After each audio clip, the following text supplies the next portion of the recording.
Exactly. Why? Because that's God trying to talk to you. That's God's trying to talk to you. And you will always find that if you'll follow this, He will lead you down a place and a path that will give you an answer, a definitive answer to something that's been on your mind, something you've been looking for. I believe that there are steps in this. The first step is that you have to be made aware of a thing. And once you're made aware of a thing, you're made aware of the process, then you can kind of repeat it. Because you always remember, this all started from me because you always hear people talk about, well, you know, I heard from the Lord. You know, it's just like we had a lady named Sandra Gray. She's gone now. But what she would do is every New Year's Eve, she'd come up here and she'd have a big message. And, you know, the thing is that I think my follower or somebody made a comment and said, does she really believe that God comes to her and gives her this big, long, drawn-out message? In her mind, she does. So the thing is that I would rather be that person that in my mind I believe that God is speaking to me than to be that person that lives in that world that God doesn't, you have no awareness that God would even speak to you. You know, for years, I mean, I said as a Christian, and I would just, how come I never heard from God? I remember being in a church once, being in our own church, and I remember these people was walking around. And I was during revivals at charismatic churches. That's what you have. And they'll walk out and they'll pray for people and lay hands on people and they go through all that, you know. But I remember, man, there was like, he would walk around everybody and lay hands on people. And I'm sitting there like, and he walked right by me and I'd be praying, God, is today the day that you're going to talk to me? Today's the day you're going to talk to me. And you see the person walking, because they walk out in different persons. The guy would say, well, go pray for that guy. And she, you know, the person would walk over there and they'd lay hands and they start praying for him. And the guy, and I was like, I get nothing, David. I mean, I would hear nothing. And I finally said, okay, God, I mean, I get it. If you don't want to talk to me, I get it. I understand. I don't blame you for not wanting to talk to me. Most of the time, I don't want to talk to myself. And I'm not a good person. I'm not a friendly person. I'm not a person, you know, it's like your daddy. You know, your daddy is one of those kind of people, man. You can put him in a crowd of strangers and he will leave going hunting at their house. And, you know, it's like, how do you do that? You put me in a crowd of family, I'm gone. You put me in a crowd of strangers, I ain't even going inside. I'm not even going to walk in the door. And it's hard enough with family. And so I said, oh my God, why? And then all of a sudden it hit me. I said, wait a second, God. I am not a bastard child. I have a father, and that's you. You're my God. Why do you know? And sure enough, believe it or not, it's that expectant attitude. It's almost where, you know, the Bible says that we are to boldly go before Him and boldly cry out, Father. And so the thing is that, you know, you hear the different stories in the Bible about the people, you know, who prayed for God's answers and kept going until God finally answered. Well, that's kind of where it was. Well, now that it's kind of evolved where I can hear it more and more and more, I kind of understand it. But the next thing you got to understand, that if you do not respond to God when God is trying to speak to you, you realize God will get louder for a while, then He does the exact opposite. One of the reasons why so many of us do not hear from God, we didn't listen the first time. You know, you think about that. You know, as parents, what do you do when your kids don't listen to you? You know, you go over and beat them. You finally get worse, whatever. I remember Bailey. I told Bailey one time, she was a teenager. David, I told her, I said, now look, which is funny because she makes her kids clean house. That's what I got out. Me and her got, you know, I got tired of fighting with her about it. I got tired of fighting with my daughter. And I told her, I said, Bailey, I said, just don't worry about it. I said, I'm not going to fight with you no more about cleaning the house. It's just on you from now on. One day, you will see. And as well, I said, I'm going to tell you. I said, I'm tired of asking you for help. So from this point forward, I'm never going to ask you for help again. But understand, you're going to need help, don't ask me. Just go on.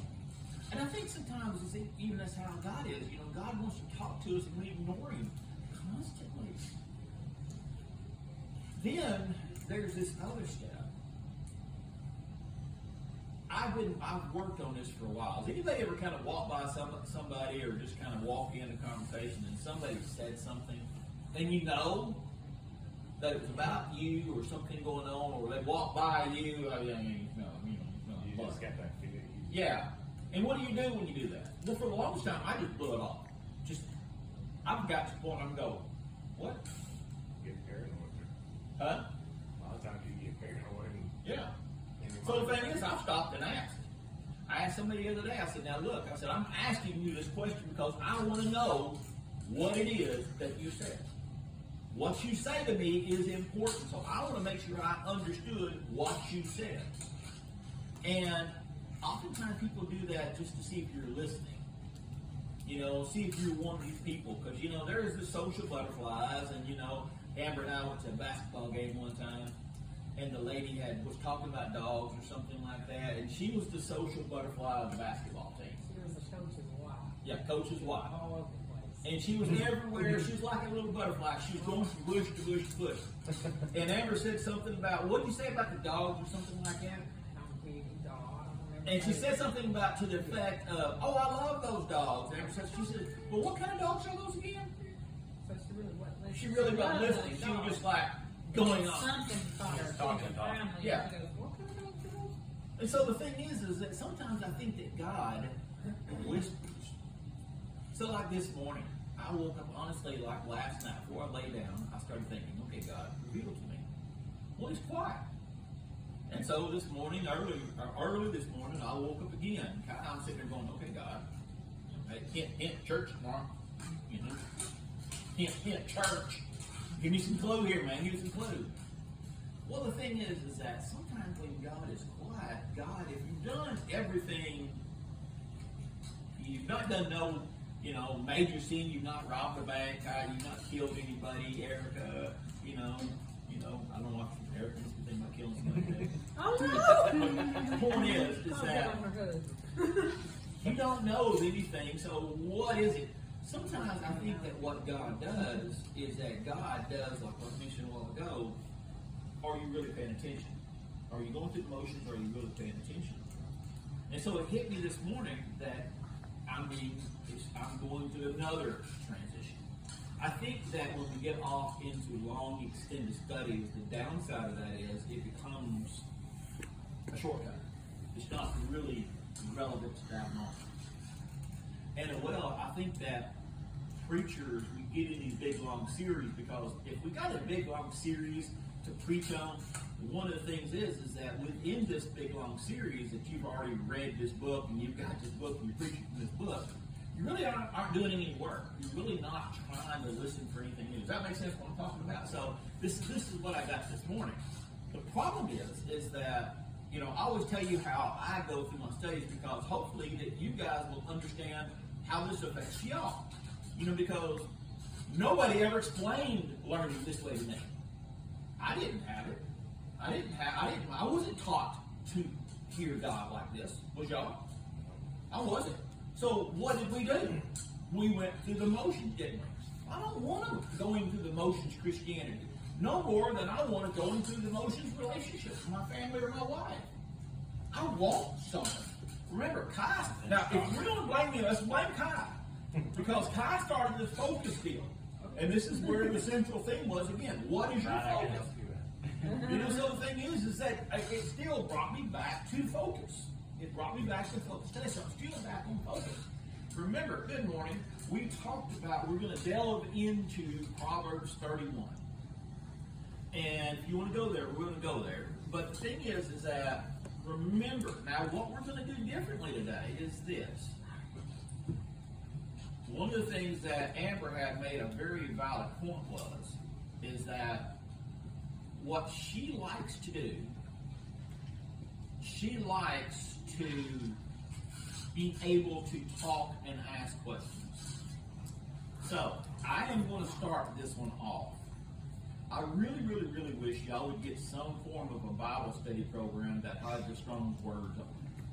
Because, man, once you start having the Strong's words, it starts changing how you interpret the words. Because, remember, our interpretation is not the exact interpretation. You know, it's just like, again, I thought about this just the other day. I thought about this whole prosperity thing. And come to find out, the word prosperity is not increase in wealth. What does prosperity mean? Peace. Shalom. Peace. How do we